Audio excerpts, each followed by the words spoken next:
Hello student, myself Anirudh Dobriyal, PGT Mathematics. Student, today we are doing chapter number 4. It is a very good chapter and based on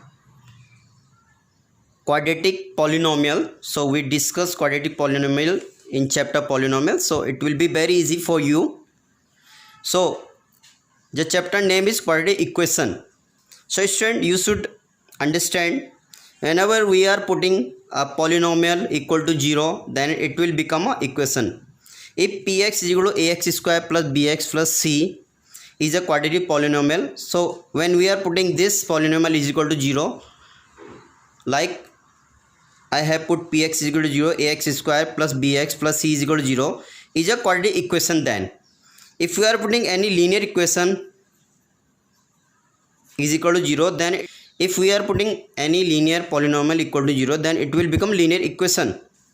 So what is the standard form of quadratic polynomial? You have to understand standard form of quadratic polynomial will be ax square plus bx plus c is equal to 0, where x is a variable.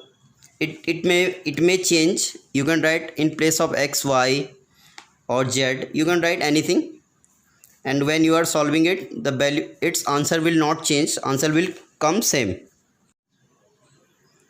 And a, b, c belongs to set of real number where a is not equal to 0. If a is equal to 0, then this square term will equal to 0, and then this will become a linear equation.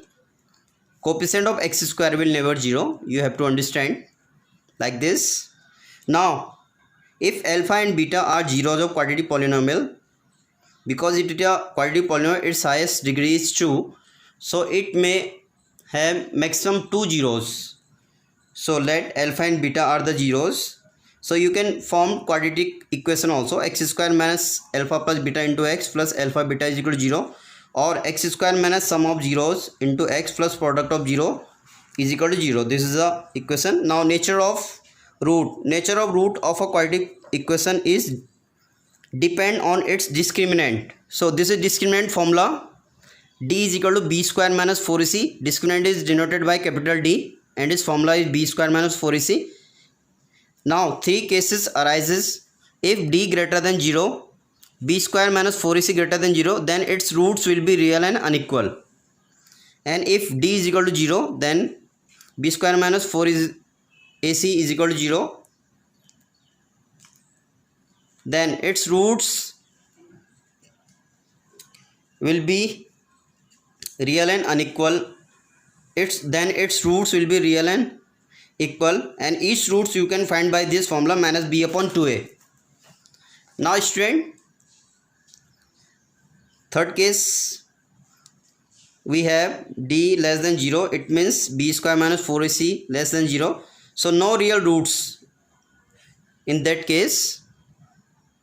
So we have discussed its discriminant. Now methods of solving quadratic polynomial. We have three methods of solving quadratic equation. We have three methods for solving quadratic equations. First one is factorization method, second one is completing the square method, and third one is quadratic formula. So this method we will discuss in exercises. Quadratic formula we have, if ax square plus bx plus c is equal to 0 is a quadratic equation, then its roots you can find by this formula, x is equal to minus b plus minus under root b square minus 4ac upon 2a, or this is the value of d, so you can write x is equal to minus b plus minus under root d upon 2a. So these are the three methods.